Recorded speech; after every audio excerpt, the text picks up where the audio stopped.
ముఖ్యమంత్రిగా పదవీ బాధ్యతలు చేపట్టి నిన్నటికి 4 సంవత్సరాలు పూర్తి చేసుకుంది.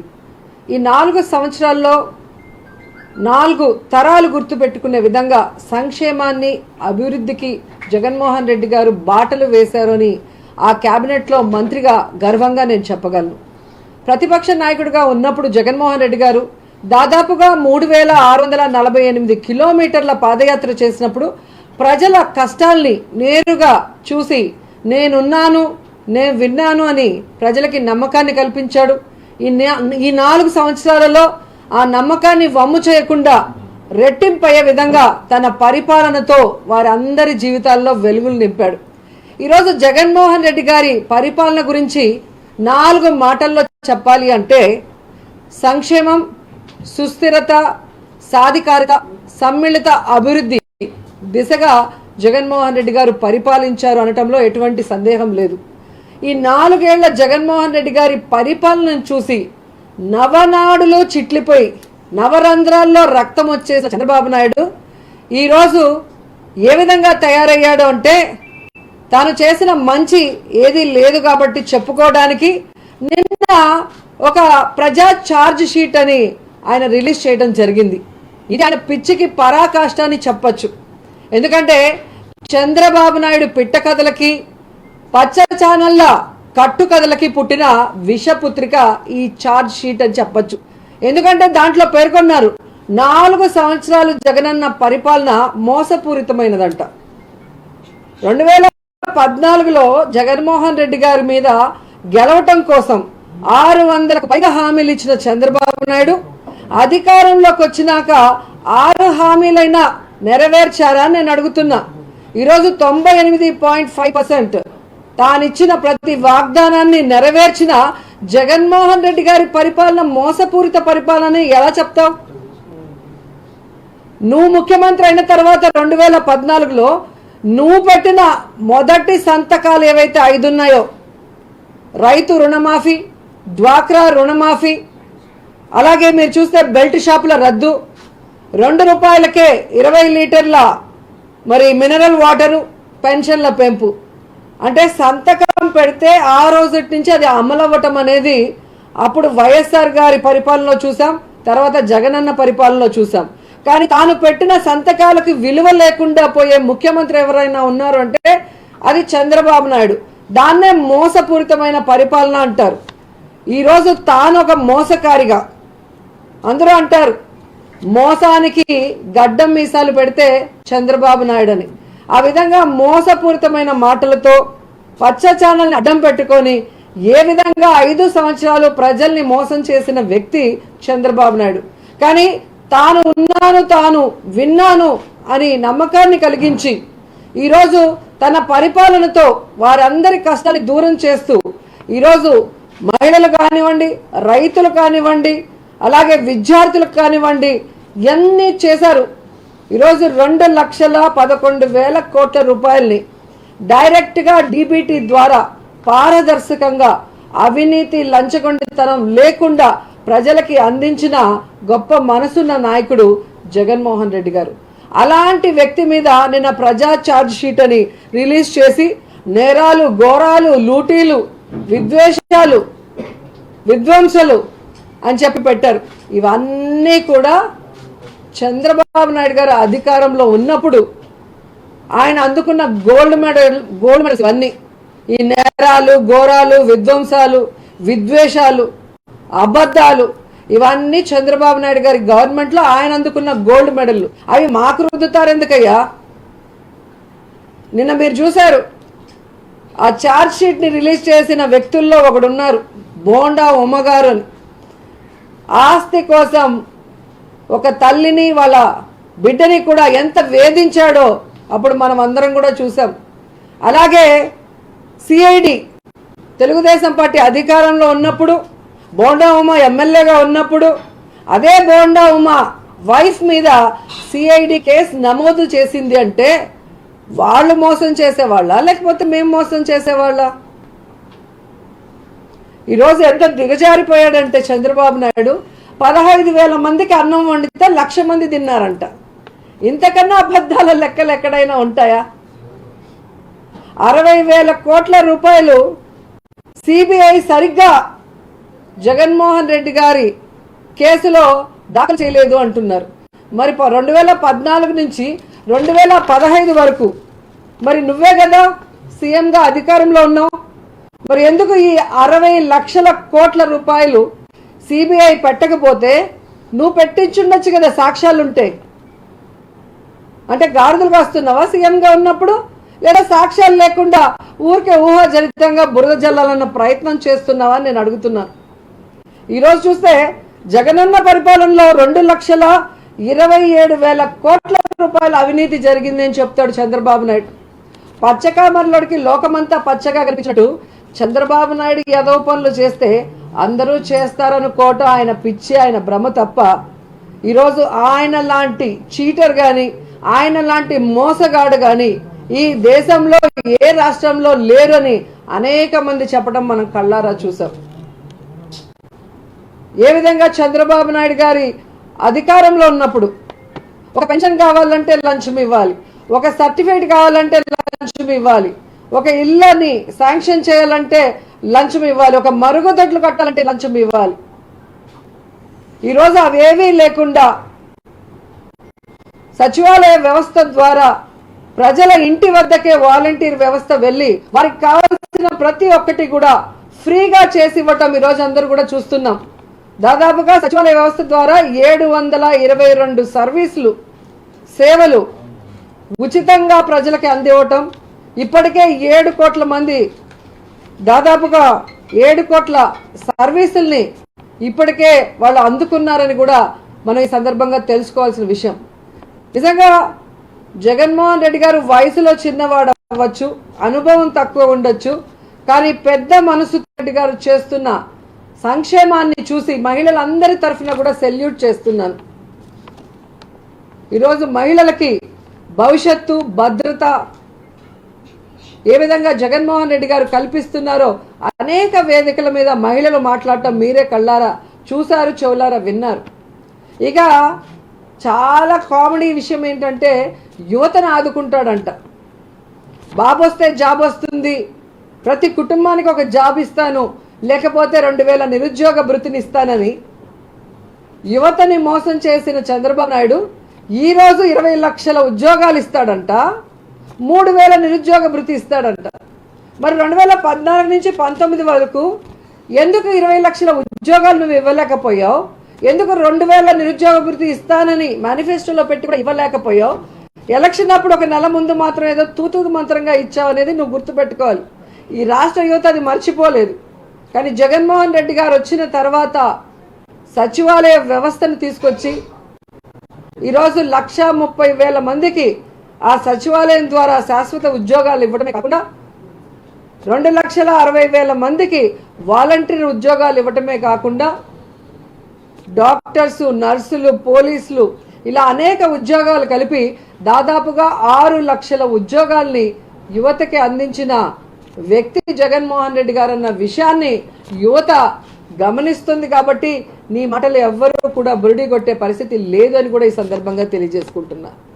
ఇక ముఖ్యంగా మీరు చూస్తే ఏ విధంగా జగన్మోహన్ రెడ్డి గారు రైతులకి అండగా నిలబడి రైతు బాంధవుడైన రాజశేఖర్ రెడ్డి కొడుకుగా రాజశేఖర్ రెడ్డి గారు 2 అడుగులు ముందుకేస్తే ఈయన 4 అడుగులు ముందుకు వేసి రైతు భరోసా కేంద్రాలని ఈరోజు గ్రామాల్లోనే తీసుకొచ్చి ఏ విధంగా రైతులందరికీ కూడా 10,778 రైతు భరోసా కేంద్రాల ద్వారా ఈరోజు వీళ్ళకి 4 సంవత్సరాల్లోనే 1,60,000 కోట్ల రూపాయల్ని అందించారు. అంతేకాకుండా ఉచిత పంటల బీమా, 0 వడ్డీలకి రుణాలు ఇవ్వటం, అలాగే రైతు పండించిన ప్రతి పంటకి కూడా ప్రభుత్వమే గిట్టుబాటు ధర కల్పించడం, అలాగే ప్రకృతి వైపరీత్యాలు ఇచ్చినప్పుడు రైతులు అప్పుల పాలు కాకుండా, వాళ్ళు ఇబ్బంది పడకుండా, దళారులు అనేది లేకుండా ప్రభుత్వమే వాటిని కొనుగోలు చేసి ఏ విధంగా రైతులకి అండగా ఉన్నారో మనం కళ్ళారా చూసాం. కానీ రైతులకి 87,000 కోట్ల రూపాయలు రుణమాఫీ చేస్తానని వాళ్ళు ఎలా మోసం చేశాడో అందరూ కూడా గమనించారు. ఈరోజు ఆయన రైతులకి ఎవ్రీ ఇయర్ 20,000 ఇస్తాను అంటే నమ్మి ఓటేసే రైతు ఎవరు కూడా ఆంధ్రప్రదేశ్లో లేరని కూడా ఈ సందర్భంగా తెలియజేసుకుంటున్నాను. అలాగే మీరు చూస్తే ప్రతి కుటుంబానికి కూడా ఆరోగ్యాన్ని అందించే విధంగా 1,48,00,000 ఫ్యామిలీస్కి ఆరోగ్యశ్రీ కార్డుని ఇవ్వటం జరిగింది. అలాగే 3,303 జబ్బులకి ఆరోగ్యశ్రీ ద్వారా సేవలు అందిస్తూ హైదరాబాద్ కానీ, చెన్నై కానీ, బెంగళూరు కానీ ఎక్కడైనా కూడా మంచి హాస్పిటల్స్లో నాణ్యమైన వైద్యాన్ని వాళ్ళు తీసుకునే విధంగా ఈరోజు జగన్మోహన్ రెడ్డి గారు కల్పించడమే కాకుండా గతంలో చంద్రబాబు నాయుడు 3 సార్లు ముఖ్యమంత్రిగా ఉన్న ఒక మంచి హాస్పిటల్ కానీ ఒక మెడికల్ కాలేజ్ కూడా కట్టకపోవడం వల్ల కోవిడ్ సమయంలో మనం ఎంతో ఇబ్బందులకు గురయ్యాం. కాబట్టి ఖచ్చితంగా మెడికల్ కాలేజీలు కడితే దాంతోపాటు మంచి ఫెసిలిటీస్తో హాస్పిటల్స్ కూడా వస్తాయని ఈ రాష్ట్రంలో 17 మెడికల్ కాలేజీలకి భూమి పూజ చేసి శరవేగంగా కడుతూ ఈ సంవత్సరం 5 కాలేజీల్లో ఫస్ట్ ఇయర్ అడ్మిషన్స్ కూడా తీసుకుంటున్నారు. అంటే ప్రజల ఆరోగ్యం పట్ల జగన్మోహన్ రెడ్డి గారికి ఎంత చిత్తశుద్ధి ఉందో ఒకసారి మీ అందరూ కూడా ఆలోచించాలి. ఈ 17 మెడికల్ కాలేజీల కోసం 8,000 కోట్ల రూపాయలు వెచ్చించి ప్రజల ఆరోగ్యం కోసం పనిచేస్తున్న విషయాన్ని కూడా గమనించాలని కూడా ఈ సందర్భంగా తెలియజేసుకుంటున్నా. అంతేకాకుండా రాష్ట్రంలో ఉన్న అన్ని హాస్పిటల్స్ పిహెచ్సిల రెనోవేషన్ కింద 16,000 కోట్లతో ఈరోజు అన్నీ కూడా రెనోవేట్ చేసి డాక్టర్స్ని, నర్సుల్ని ఎంతమంది అవసరమో అంతమందిని కూడా రిక్రూట్ చేసి మెడిసిన్స్ అన్ని కూడా అందుబాటులోకి తీసుకొచ్చి ఈరోజు ఫ్యామిలీ డాక్టర్ కాన్సెప్ట్తో కూడా పేదవాడి ఆరోగ్యం కోసం అనుక్షణం ఆలోచించి పనిచేసే జగన్మోహన్ రెడ్డి గారిని కాదని ఈరోజు చంద్రబాబు నాయుడు ఏదో పిచ్చి పిచ్చి హామీలతో మేనిఫెస్టో రిలీజ్ చేస్తే భయపడే వాళ్ళు ఎవరు కూడా లేరు. ఎందుకంటే చంద్రబాబు నాయుడుకి అర్థమైంది, నేను 14 నుంచి 19 వరకు ఈ అభివృద్ధి చేశాను, నన్ను చూసి ఓటేయండి అని చెప్పుకోవడానికి ఏమీ లేదు. 40 years ఇండస్ట్రీ అని చెప్పుకున్న చంద్రబాబు నాయుడుకి ఈరోజు కొత్త ఆలోచన కూడా బుర్రలో నుంచి రావట్లేదు. 4 years ఇండస్ట్రీ జగన్మోహన్ రెడ్డి గారి అడుగుజాడల్లో అడుగులు వేసే పరిస్థితికి చంద్రబాబు నాయుడు వచ్చాడు అంటే జగన్మోహన్ రెడ్డి గారి విజన్ ఎంత గొప్పదో మనం ఆలోచించాలి. ఎందుకంటే మొన్న మహానాడులో ఆయన రిలీజ్ చేసిన manifesto, mini manifesto, face value లేని చంద్రబాబు నాయుడు మేనిఫెస్టోతో ప్రజల్ని మోసం చేయాలని ఒకటి రిలీజ్ చేస్తే అందులో 3 వైఎస్ఆర్సీపీ జగన్మోహన్ రెడ్డి గారి మేనిఫెస్టోలోటివి, 2 మొన్న ఎలక్షన్ జరిగిన కర్ణాటకలో కాంగ్రెస్వి, 2 కర్ణాటక బీజేపీ మేనిఫెస్టో నుంచి 1, మొత్తం 6 హామీలను దొంగిలించి ఈరోజు రిలీజ్ చేశాడే తప్ప నిజంగా ప్రజలకి మంచి చేయాలి అంటే ఒక మంచి ఆలోచనతో ఈయన ఒక కొత్త మేనిఫెస్టోని రిలీజ్ చేసిన అర్థం చేసుకునేవాళ్ళు. కానీ మంచి చేయాలన్న ఆలోచన లేదు. ఎందుకంటే గతంలో ఆయన ఇచ్చిన 3 మేనిఫెస్టోలని ఆయన ఎక్కడ అమలు చేయలేదు. ఆ మేనిఫెస్టోలు అంటే ఆయనకి చిత్తు కాగితంతో సమానం. ఆయన మేనిఫెస్టో ఆయన వెబ్సైట్లోంచి తీసి పడేసిన వ్యక్తి. అలాంటోడు ఈరోజు ఇచ్చాడు అంటే కేవలం ప్రజల్ని మోసం చేయడానికి. ఇది మినీనే, ఇంకొకటి వస్తుంది అన్నాడు. నాకు తెలిసి నెక్స్ట్ వచ్చే దాంట్లో అందరికీ కూడా విల్లాలు ఇస్తాను, కేజీ బంగారు ఇస్తాను, ప్రతి ఇంటికి కూడా సాఫ్ట్వేర్ ఉద్యోగం ఇస్తాను, ఇట్లాంటివైనా చెప్పేస్తాడు. ఎందుకంటే చేయడు కాబట్టి. జగన్మోహన్ రెడ్డి గారు చెప్పినవే చేస్తారు, చేయగలిగినవే చెప్తారు. కాబట్టి ఈరోజు ఆయన ఇచ్చిన మేనిఫెస్టోలో ఉన్న అన్నీ కూడా 98.5% చేయగలిగినవే చెప్పారు, చేసి చూపించారు. అదే చంద్రబాబు నాయుడు 5 ఏళ్ళు ఏం చేశాడు? రాష్ట్రం విడిపోయింది, కష్టాల్లో ఉంది, నష్టాల్లో ఉంది, అప్పుల్లో ఉందని అబద్ధాలు చెప్పి తప్పించుకున్నాడే తప్ప ఎక్కడైనా ఆయన అప్పులు చేయటం మానేశాడా? ఆ అప్పులు చేసిన డబ్బులు ఏమైనాయో లెక్కలేదు. కానీ ఈరోజు జగన్మోహన్ రెడ్డి గారి ప్రభుత్వంలో అప్పులు చేసేస్తున్నాడు, అందరికీ ఫ్రీగా పంచిపెట్టేస్తున్నాడు, ఏపీని శ్రీలంక చేస్తున్నాడు అన్న వ్యక్తి మొన్న మీరు చూస్తే చంద్రబాబు నాయుడు దిగిపోయేటప్పటికి ఎన్ని లక్షల కోట్లు అప్పు చేశాడు. దానికి అతి లేదు, గతి లేదు. కానీ ఈ 4 ఏళ్లకి కలిపి జగన్మోహన్ రెడ్డి గారు చేసిన అప్పు చాలా తక్కువ. దాన్ని కూడా 100% ప్రజలకే సంక్షేమ రూపంలో, అభివృద్ధి రూపంలో ఇచ్చారు అనటానికి ప్రతిదీ కూడా పారదర్శకంగా ఉంది. సో ఇప్పుడు ప్రజలకు అర్థమైంది చంద్రబాబు నాయుడు కేవలం బురద జల్లి పక్కన వాళ్ళని ఎలాగైనా తొక్కేసి తన పచ్చ ఛానల్తో అధికారంలోకి రావాలనుకుంటాడు తప్ప ప్రజల మనసును గెలుచుకొని ప్రజలకి మంచి చేసి అధికారంలోకి రావాలన్న ఆలోచన ఎప్పుడూ కూడా లేదనేది అందరూ తెలుసుకున్న విషయం. అండ్ ఈరోజు క్లియర్ కట్గా మరొకసారి ప్రజలందరూ కూడా చూస్తున్నారు. హైకోర్టులో ఏ విధంగా అయితే అవినాష్ రెడ్డి గారి కేసు విషయంలో కూడా ఆయన సిబిఐకి విచారణకి సహకరిస్తున్నా కూడా ఏ విధంగా సిబిఐకి తప్పుడు సమాచారాన్ని ఇచ్చి సిబిఐ ద్వారా అవినాష్ని, జగన్మోహన్ రెడ్డి గారిని, భారతీ మేడంని ఇబ్బంది పెట్టే విధంగా వాళ్ళు ప్రయత్నించారు. అలాగే తమ పచ్చ ఛానళ్లలో హంతకులు, సస్పెండ్ అయిన వాళ్ళని కూర్చోబెట్టి ఏ విధంగా బురద చల్లే కార్యక్రమం చేశారో మీరందరూ కూడా గమనించారు. ఈరోజు సాక్షాత్తు హైకోర్టు జడ్జి గారు లక్ష్మణ్ గారు క్లియర్గా చెప్పడం జరిగింది.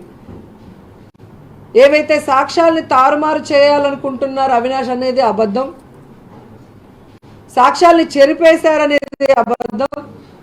సిబిఐ కేవలం ఆరోపణలు చేస్తుంది తప్ప ఒక్కదానికి కూడా సాక్ష్యం అనేది లేదు. చెప్పుడు మాటలు విని సిబిఐ ఈరోజు ఈ విధంగా చేయటం అనేది కరెక్ట్ కాదు. ఊహాజనితంగా విచారణ చేపట్టడం సరికాదు అని చెప్పి ఆయన మాట్లాడటమే కాకుండా ఒక జడ్జిని కూడా చూడకుండా వాళ్ళకు నచ్చినట్టుగా స్టేట్మెంట్ ఇవ్వలేదని 26వ తేదీ కొంతమందితో తాను డబ్బుల మూటలు తీసుకున్నట్టు, తానేదో అమ్ముడు పోయినట్టు కథనాలు రాయటం చాలా తప్పు. నేను ఈరోజు ఆ ఛానళ్ళ మీద అది డౌన్లోడ్ చేసి సీజే గారికి ఇస్తాను. అలాగే సాక్ష్యాధారులు లేకుండా కేవలం వ్యక్తిగతంగా కక్ష సాధింపు చర్యగా అవినాష్ గారి మీద వీళ్ళు చేస్తున్న ఆరోపణల మీద ఏదైతే మరి ముందస్తు బెయిల్ ఇచ్చామో ఆ పేపర్స్ కూడా సీజే గారి దగ్గర పెట్టి దీని మీద న్యాయం కోరుతానని కూడా ఆయన కోపంగా చెప్పడం మనం అందరం కూడా గమనిస్తున్నాం. అంటే మీరు తెలుసు, తమకు అనుకూలంగా లేరు అంటే ఎంతటి పెద్దవాళ్ళ మీదైనా కూడా బురద జల్లటం, వాళ్ళ క్యారెక్టర్నే వ్యక్తిత్వ హననం చేసి వాళ్ళు కుంగిపోయే విధంగా చేయటం అనేది ఆ రోజుల్లో ఎన్టీఆర్ గారిని చేశారు, తర్వాత వైఎస్ఆర్ గారిని చేశారు, తర్వాత జగన్ గారిని చేశారు. ఇప్పుడు చూస్తే మరి జడ్జి గారైన లక్ష్మణ్ గారిని కూడా చేయటం జరిగింది. ఆయన చెప్పిన మాట అందరూ కూడా గమనించాలి. వీళ్ళ మాటలు, వీళ్ళ తప్పుడు ఆరోపణలు చూసి ఈ కేసు నుంచి నేను తప్పుకోవాలనుకున్నాను, కానీ సుప్రీంకోర్టు తొందరగా దీన్ని పూర్తి చేయమన్నారు కాబట్టి నేను పూర్వాపరాలన్నీ చూసి ముందస్తు బెయిల్ ఇవ్వటం జరిగింది. కానీ ఈ విధంగా తప్పుడు సమాచారంతో వ్యక్తిత్వ హననం చేసిన వాళ్ళ మీద ఖచ్చితంగా చర్యలు చేపట్టాలి అని చెప్పి సీజే గారికి పంపించడం అనేది మీరు గమనించాల్సిన విషయం. అంటే చంద్రబాబు నాయుడు ఎంత నీచానికైనా దిగజారిపోతాడు, ఎవరినైనా ఏమైనా అనేస్తాడు. తాను తన కుటుంబం బాగుంటే చాలు, ఎవరు ఎట్టుపోయినా పర్వాలేదు అని అనుకుంటారు. కానీ చంద్రబాబు నాయుడు గారి బ్యాడ్ టైం స్టార్ట్ అయింది. ఆయన చేసిన తప్పులన్నిటికీ కూడా పనిష్మెంట్ అనుభవించే టైం ఆసన్నమైందని కూడా ఈ సందర్భంగా తెలియజేసుకుంటూ 4 ఏళ్ల జగనన్న పరిపాలనలో ప్రజలందరూ కూడా సుఖంగా సంతోషంగా ఉన్నారు. మా నమ్మకం నువ్వే జగనన్న, మా భవిష్యత్ నువ్వే జగనన్న అని ఈ రాష్ట్ర ప్రజలు ముక్త కంఠంతో చెప్తున్నారు. చంద్రబాబు నాయుడు ప్రభుత్వంలోనే ఈ మోసం, ఈ దగ, ఈ లూటీలు, ఈ విధ్వంసలు, విద్వేషాలు, అబద్ధాలు అనేవి అన్నీ జరిగాయి. ముఖ్యంగా మహిళల మీద విపరీతమైన అఘాయిత్యాలు ఏ విధంగా జరిగాయి అందరూ కూడా గమనించాము అని చెప్పి ప్రజలు ముక్త కంఠంతో చెప్తున్న విషయాన్ని ఇప్పటికైనా చంద్రబాబు నాయుడు తెలుసుకొని జగన్ గారి మీద, భారతమ్మ మీద అవాకులు చవాకులు పేరటం మానుకోవాలని కూడా ఈ సందర్భంగా తెలియజేసుకున్నాం. లేదంటే తాట తీస్తామని కూడా ఈ సందర్భంగా తెలియజేస్తున్నాం. అంతే ఉందా? అందుకే మీరు అడగలేదు, జరుగుతుంది కాబట్టి. మేడం చూస్తాను, వ్యక్తిగతంగా సిబిఐ పైన విచారణ హాజరవుతున్నప్పుడు కూడా అవినాష్ రెడ్డి గారు పదే ఎల్లో మీడియా ద్వారా దుష్ప్రచారం చేస్తూనే ఉన్నారు. దీన్ని ఏ విధంగా చూడాలంటారు? దురదృష్టకరం ఏంటంటే చంద్రబాబు నాయుడు ముఖ్యమంత్రిగా ఉన్నప్పుడు ఈ ఇన్సిడెంట్ జరిగింది. నిజంగా అవినాష్ గారు తప్పు చేస్తుంటే చంద్రబాబు నాయుడు ఆయన పార్టీ ఆ రోజు నిద్రపోతున్నారా నేను అడుగుతున్నా. అవినాష్ గారు తప్పు చేయలేదని వాళ్ళకు కూడా తెలుసు. వాళ్ళ పార్టీలో ఉన్న వాళ్ళు ఎవరు తప్పు చేశారు, ఎవరు సహకరించారో వాళ్ళకి తెలుసు కాబట్టి ఆ కేసుని సైలెంట్గా పెట్టేశారు. సిబిఐ నా రాష్ట్రంలోకి రాకూడదన్న వ్యక్తి జగన్మోహన్ రెడ్డి గారు ముఖ్యమంత్రి అయ్యగానే సిబిఐ ఇమీడియట్గా ఈ కేసును విచారించాలి అనటం ఎంత హాస్యాస్పదంగా ఉందో అందరూ కూడా గమనించారు. అండ్ అవినాష్ గారు లాంటి సాఫ్ట్ పర్సన్, నేను సిబిఐ విచారణకి ఎప్పుడు పిలిచినా వస్తాను, ఏం అడిగినా నాకు తెలిసినది చెబుతానని చెబుతున్నా కూడా వాంటెడ్గా టార్గెట్ చేసి మానసికంగా కృంగదీయాలన్న ప్రయత్నంతో ఏ విధంగా ఆ విచారణని, అంటే పచ్చ ఛానళ్ళు ఏవైతే చెప్తున్నాయో అదే విధంగా సిబిఐ కూడా విచారణ జరపడాన్ని చూస్తేనే మనకు అర్థమవుతుంది. అలాగే కొన్ని ఛానల్స్లో ఎవరైతే ఈ హత్య చేశానని చెప్పాడో, ఏ విధంగా చేశానని చెప్పాడో అతను రైట్ ట్రయల్గా కూర్చొని అన్ని ఛానల్స్లో మాట్లాడుతున్నాడు బయట తిరుగుతూ. తప్పు చేయని అవినాష్నేమో ఏ విధంగా చిత్రీకరించి ప్రజల దృష్టిలోకి తీసుకెళ్తున్నారో మనం చూస్తున్నాం. అలాగే సస్పెండ్ అయిన ఒక వ్యక్తి సాక్షాత్తు లక్ష్మణ్ గారు జడ్జి గారిని ఏ విధంగా మాట్లాడారో మనం కళ్ళారా చూసాం. అంటే తమ మనుషులతో ఏ విధంగా చర్చల పేరిట వాళ్ళ క్యారెక్టర్ అసోసియేషన్ చేయటం మనం కళ్ళారా చూస్తున్నాం. ఇది ఈరోజు కాదు, ఎన్టీఆర్ గారి కాలం నుంచి ఇదే చేస్తున్నాడు చంద్రబాబు నాయుడు. సో ఇప్పటికైనా జడ్జి గారు లక్ష్మణ్ గారు చాలా గట్టిగా రిటర్న్గా ఇవ్వటం జరిగింది. సో ఇక ఎవరు భయపడే పరిస్థితి లేదు. సో ఎవరో ఒకరు ముందు రావాలంటారు, అది జడ్జి గారు రావటం జరిగింది. సో చంద్రబాబు నాయుడుకి బ్యాడ్ టైం స్టార్ట్ అయింది. ఇక ఇలాంటి పిచ్చి పనులు కనుక చేస్తే అవి ఆయన మెడకే చుట్టుకొని ఆయన కటకటాల వెనక్కి వెళ్ళే పరిస్థితి వస్తుంది.